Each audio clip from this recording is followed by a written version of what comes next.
സിയാറത്ത് എന്ന് പറഞ്ഞാൽ അതേ സന്ദർശനം എന്നല്ലേ അതിന്റെ അർത്ഥം.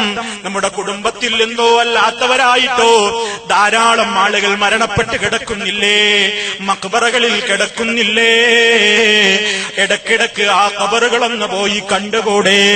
അവർക്ക് വേണ്ടി അല്ലാഹുവിനോട് പ്രാർത്ഥിച്ചുകൂടെ? അതല്ലേ നബി തങ്ങൾ പഠിപ്പിച്ചു തന്ന സിയാറത്ത്. അതുകൊണ്ട് നമുക്ക് രണ്ട് നേട്ടമില്ലേ പ്രിയമുള്ളവരെ?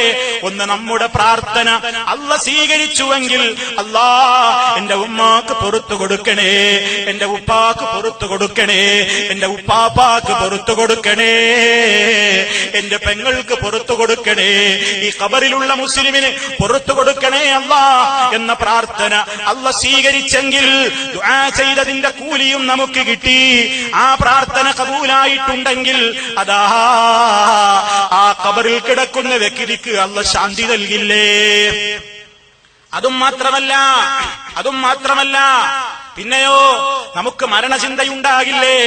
ഖബർ കാണുമ്പോ ഞെട്ടാത്തവരായിട്ടാരാ ഉള്ളത്?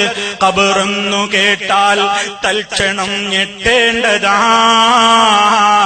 കണ്ടാലുടൻ വാവിട്ട് നീ കരയേണ്ടതാ.